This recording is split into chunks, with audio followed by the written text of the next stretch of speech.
Good morning. Hello, hello, hello. I hope you're having a beautiful day wherever you are in the world. And my name is Misako Envela, and thank you so much for pressing play on today's video. So here's the deal. I have been wanting to create more videos for you for a while now.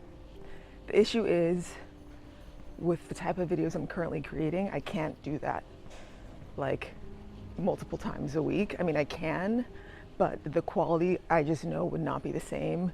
Those videos take me days to create. So I've been trying to think of a format that I can duplicate daily over the next 30 days so that I can bring you more videos. And so what I'm thinking is I want to try out for the next 30 days taking you on these walks with me through Tokyo and just sharing what's on my mind.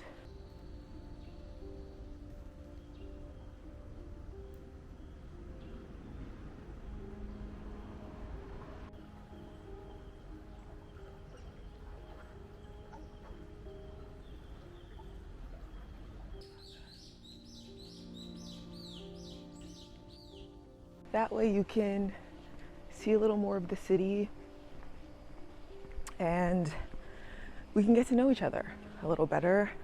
And also there are more opportunities for me to answer some of your questions. I thought this would be like a good time for me to just like reintroduce myself, or honestly, I don't know if I've ever really introduced myself on my channel. I've talked about my life in bits and pieces. So this morning, I want to tell you a little bit about myself. My name is Misako Envela. I'm from Los Angeles, California. I grew up in Mid-City, West Adams area. West Adams before West Adams developed into what it is today. My first love, still my love, but my first love was dance. I grew up as a competitive dancer. To this day, it's the thing that I am most passionate about. But when I was going into the 8th grade, my family, my mom, my sister, and I moved to Pittsburgh, Pennsylvania. My mom wanted us to have access to better public schools, and that was the one place that her job would transfer her. So I went to 8th grade through high school in a small suburb outside of Pittsburgh. And I really loved the experience of like growing up in a small town, not growing up, or having part of my youth be in a small town, knowing your friends' parents, you know, walking to the local pizza shop, having a backyard, little things like that. But at the time, I didn't realize how damaging it would be for my self-esteem and overall development to go from a super diverse place to a part of the US where there was no diversity. There's a lot of diversity in the city of Pittsburgh, but in the town I lived in, I was one of maybe, we were one of 2 black families, 3 in our district, and that slowly started to eat away at my confidence and just like the image I had of myself. And I gave up on dance because I didn't feel like I fit into the dance spaces that were there. I was not classically trained. I am not classically trained. And that, yeah, there are a lot of benefits to living there, but it also killed a lot of parts of me that I didn't realize until moving back to LA.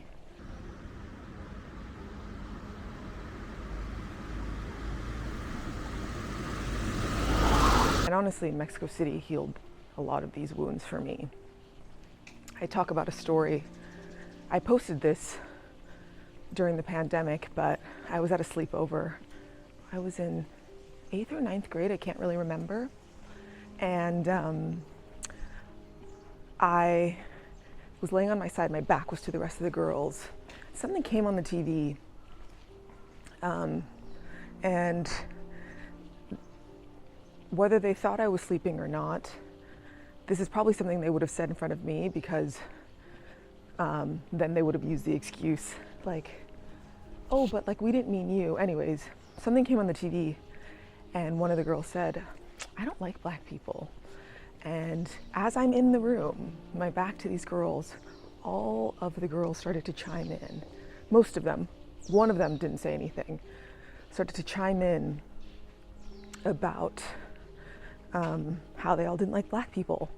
I remember lying on that floor crying, and I think about that incident very often. Like, it feels like it was yesterday, and it messed me up in ways that like I didn't realize it would at the time. Eventually I would get into track. I also used sports and dance to sort of like cope with things that were happening at home that I didn't really have the words for yet, or like, I don't know, the support in my real life to talk about. So dance was how I coped with it before. Then I turned to track, but eventually I turned to drinking, started drinking as a junior in high school. I wouldn't have ever called myself an alcoholic, but anytime I would drink, it would be absolutely disastrous. And I learned early on, through my own experiences and things I had witnessed within my family, how damaging alcohol can be when it comes to, what's up here? When it comes to the relationships in your life. I ruined a lot of friendships. That was the beginning, you know, drank throughout college, and my early and late 20s, and it ruined so many relationships and nights for me. I put myself in really harmful situations. I will leave it at that.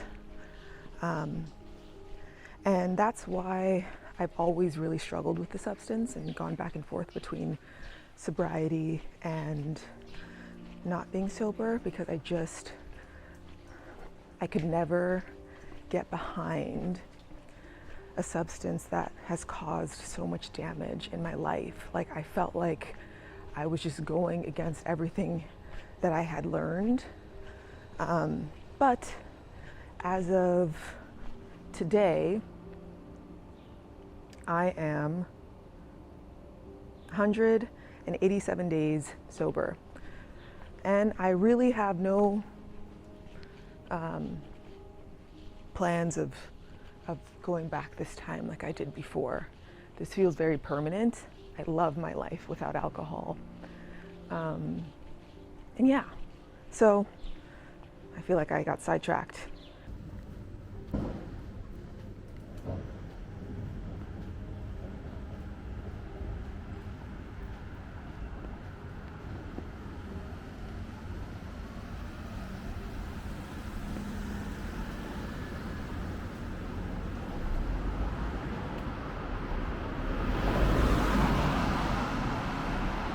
Went to Pittsburgh.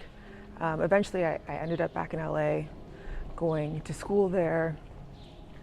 I studied fashion marketing, but I quickly realized that was not going to be my industry.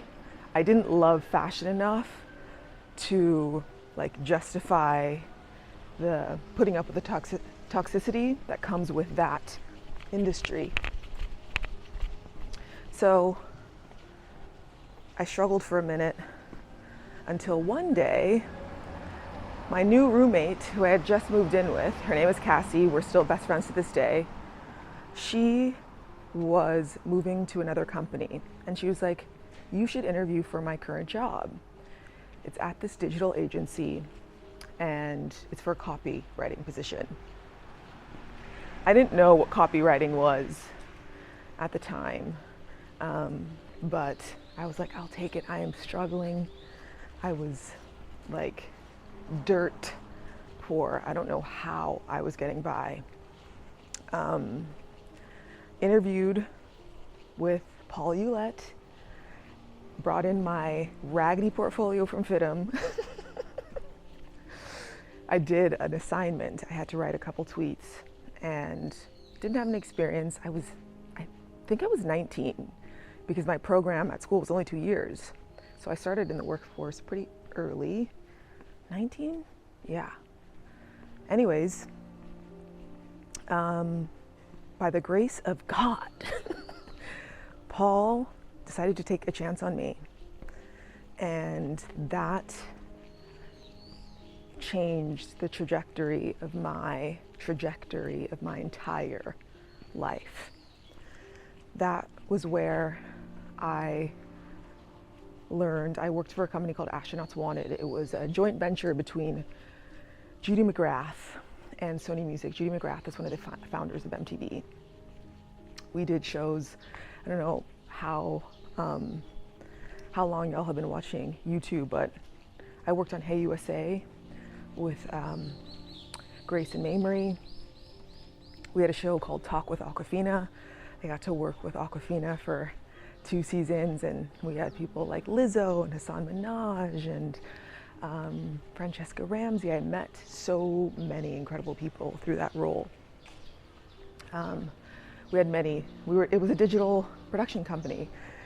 We did such cool things. We were making all these digital first shows for platforms like, don't exist anymore, like Go90, which was Verizon Wireless streaming platform. We made shows that were exclusively for YouTube. And then we made a movie for YouTube Red called ATTUI, A Trip to Unicorn Island. And that is how I met Lily Singh. I don't know how many of you are still here for my Lily Singh, the days I worked for her, but it was through my job at my digital agency that I worked for Lily. I left that job to travel for a bit. When I came back, Lily was looking for someone to run her social good campaign at the time. I interviewed for that role and I got it. I worked with Lily for a few years, and that job taught me, being in her presence, seeing the way she worked, taught me the true meaning of like hard work and work ethic. I have never seen anything like her to this day, work ethic like hers to this day. I forgot to mention too, when I left Astronauts Wanted to travel, I was traveling with my best friend, and through my experience at Astronauts Wanted, I just learned about pitching brands, and I convinced my best friend that I was traveling with that we would pitch this company. It's called Student Universe. Maybe you're familiar with them now. They offered discounted flights for people under the age of 26? Anyways, pitched them on creating YouTube videos and Snapchat videos for their channel, and they went with it. We didn't make much money off of it, but it was cool. It showed me like, okay, I can do this for myself too, because I had been a creator since I was young. I had that camcorder, my cousin's camcorder, in my hand since I was very, very young. I loved making videos. I loved it. But that was like another thing that I abandoned when I moved to Pittsburgh, because I was just so worried about what people would think of me. Like, I wanted to create a YouTube channel since I was really young, but the idea of my peers watching it just absolutely terrified me. So I didn't do that. But when Lucy and I traveled, we were making videos for this company I was doing a little bit of blogging, and then I was like, we should also start our channels as well. So that was when I started my channel. I think it's still on my channel, but the old Paris video, that was like something we made during that trip. And I mention this because this was a good time for me to start working with Lily, because it just showed me what was possible in the industry, and it also showed me what it would take, you know. Very inspiring to witness her, and so yeah, I worked with her for many years. If you go back through her vlogs or like her old videos, you'll see me in the background of videos, or acting in them, poorly acting, but it was such a fun job, and we became really good friends. Kyle, if you're familiar with Kyle Coons, he worked with her, so it was like a job where I just got to work with my best friends, and we would make funny videos, and it was great.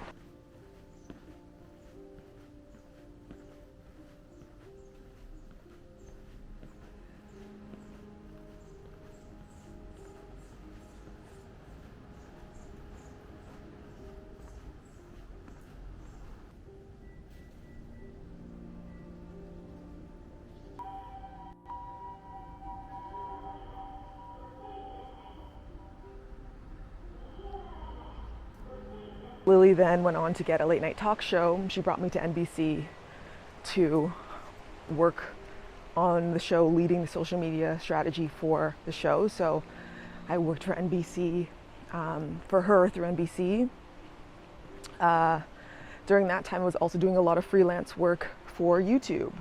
I would travel to do YouTube's Instagram story, y'all. Like, I was in Paris doing their Instagram story at Creator Summits. I would go to VidCon, their YouTube Black dinners. Like, I was loving that. And it was just on the side, you know, from time to time, until eventually, I feel like my story's all over the place. Worked for Lily, worked on that show for for the seasons that it was live. And then as that show was ending, job on the creator team was opening up, and because I had done freelance work with them at the time, they asked me to interview for that role. This was around the time that I had moved to Mexico City.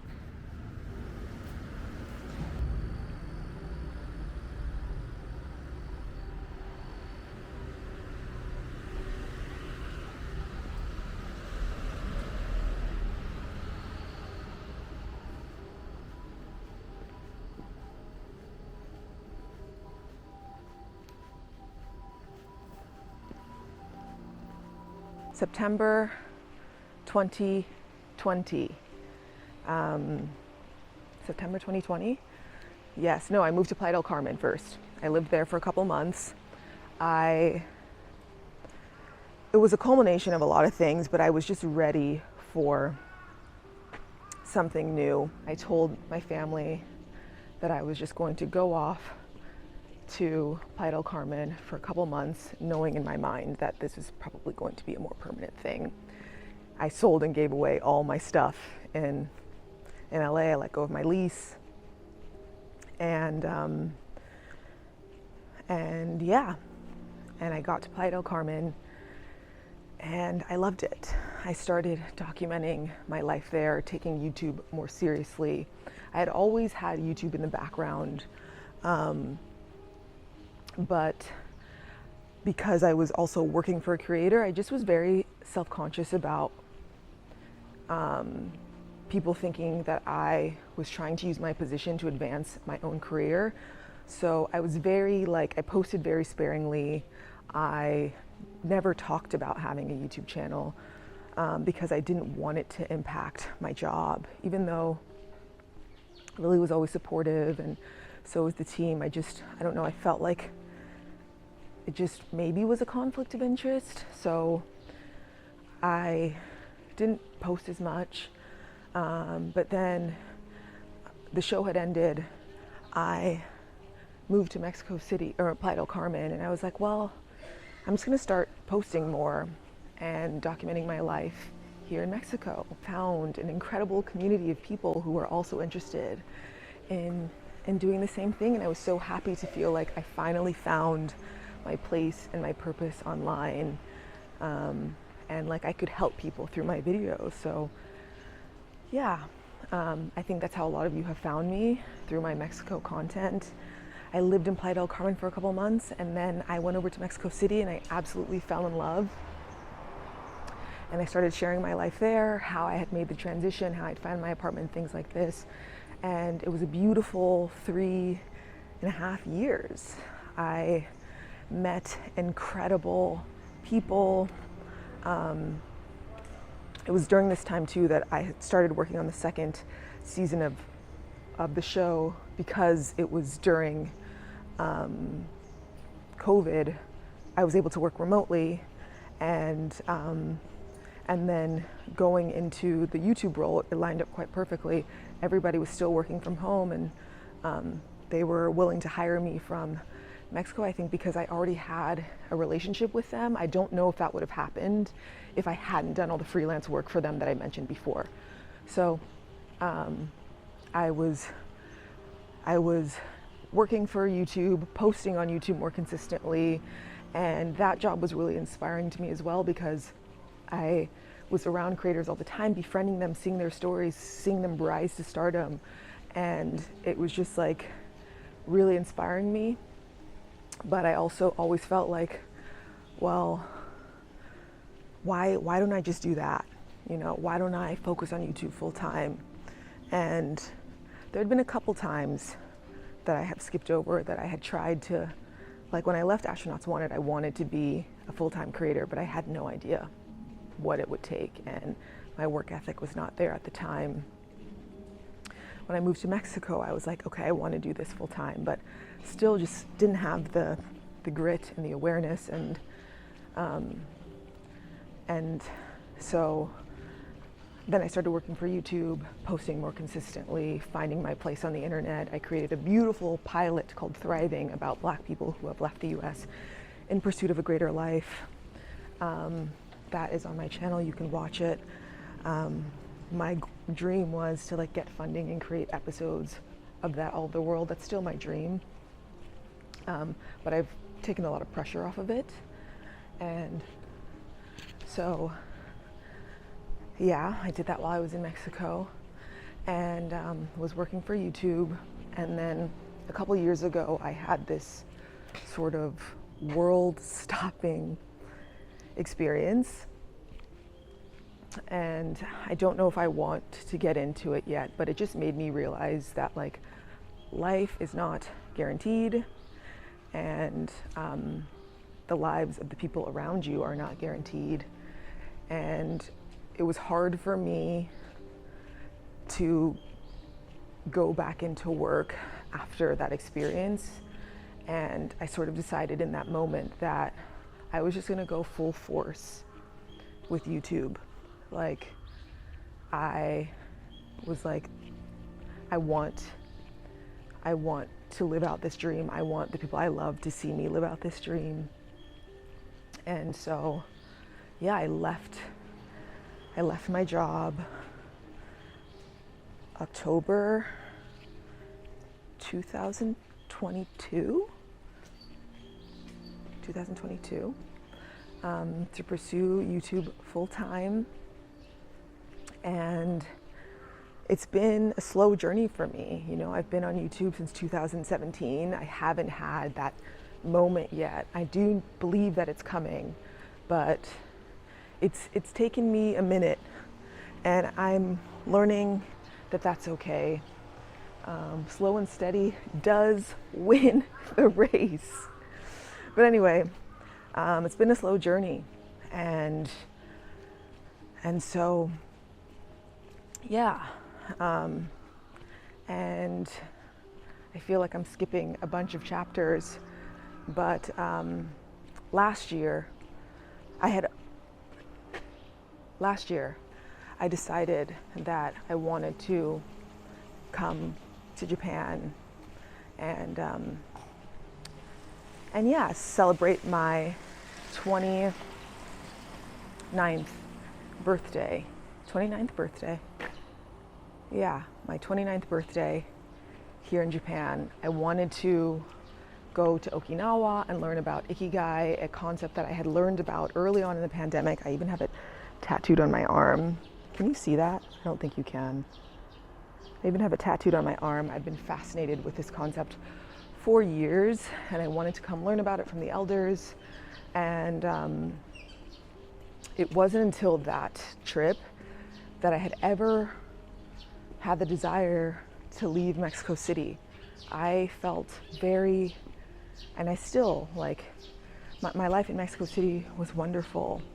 And yeah, I had never, people would ask me how long I planned to be there, and I hadn't thought about leaving, you know, until I came to Japan. And I just felt a spiritual alignment and connection to this place that I still can't quite describe. Someone called it a home going. And that is what it feels like. I feel very connected to my roots and my ancestors here. I feel like my life here feels very simple.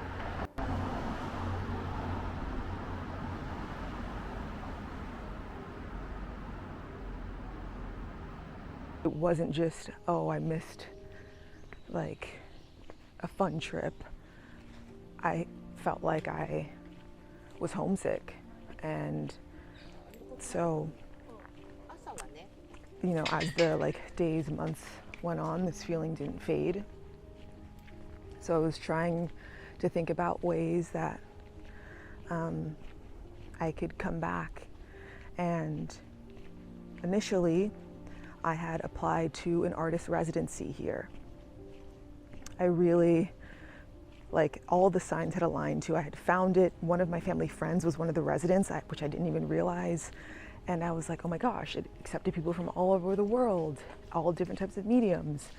It felt like it was the perfect residency for me because I had been applying to them throughout the year to try to secure funding for Thriving, but nothing ever worked out. But this one felt like it was made for me, and I found it at the right time. And so I was sort of banking on that experience to get me back to Mexico. To get me back to Japan. And as I was getting closer to the date where I would eventually find out that I didn't get it, I was like, well, what if I don't get it? Which I didn't. Would I still come to Japan? Is that something I'd still want to make happen? And the answer was yes. I wanted to learn the language. At the time, I didn't realize that I could get a student visa through a language school, which is why I went to Koto, because I was like, I just wanted something to start my language learning journey in Japan. I was self-studying, listening to podcasts, watching videos, doing that on my own, but I really wanted to come to Japan and learn. I did some consultations on Fiverr, and this is true. Like when I said that in my last video and realized like what the best visa option for me would be, and found this company through a TikTok called Gogo Nihon, where they help people apply and find schools. I didn't even think that I would still qualify for a school this year, but they informed me that I would still qualify for an October program. And so I was like, oh my gosh, I want to live in Japan. I want to learn the language.